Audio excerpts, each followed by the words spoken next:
Prime Minister has laid out his ambitious plan for a gas-led recovery out of the COVID-19 recession. Live now to our political reporter, Trudy McIntosh. Trudy, Scott Morrison's message today also included an ultimatum for the energy sector.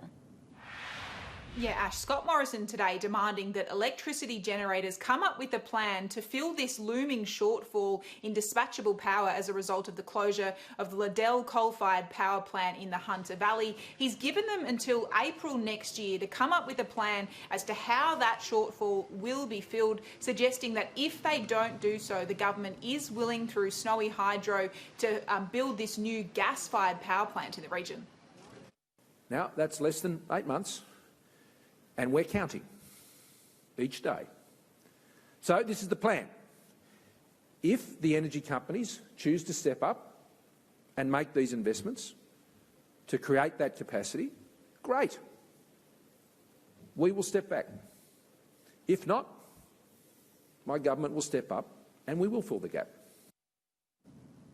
Now, this is all part of the Prime Minister's gas-led recovery out of this COVID-19 recession. It was delivered in a speech outside of Newcastle this morning. It also includes a plan to establish this gas distribution hub. It's based on a model in the United States which would connect up to the 5 basins that the government wants to see developed. He's also pushing to unlock new gas supply by pushing the 3 major East Coast exporters to free up more gas for the local market. Also investing in new pipelines. And finally, this use it or lose it requirement for gas licenses, which is companies sitting on reserves could have those licenses revoked. Ash, this is all about trying to drive new cheap gas into the market, particularly for manufacturing businesses which are struggling as a result of higher prices.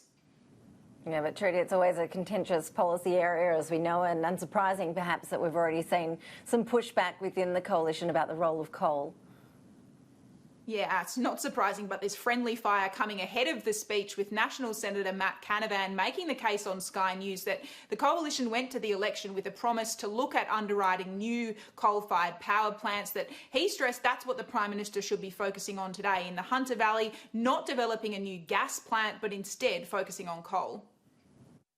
I think we need to build a coal-fired power station if we want to bring manufacturing back to Australia, especially in somewhere like the Hunter Valley. It's got the world's best thermal coal, so why would you build a gas-fired power station there? Just build a new advanced coal-fired power station. We went to the election promising to build coal-fired power stations in North Queensland. The Nationals Party formed a coalition with Scott Morrison a couple of years ago on the basis that coal would be treated the same as all other energy sources. I don't care what source the dispatchables come from. None of these, as someone once said, have moral qualities. They're just things that produce energy. We've also seen pushback today from Labor and the Greens, some within them arguing that gas isn't much better than coal, that therefore the Morrison government, Ash, should be much more focused on renewables.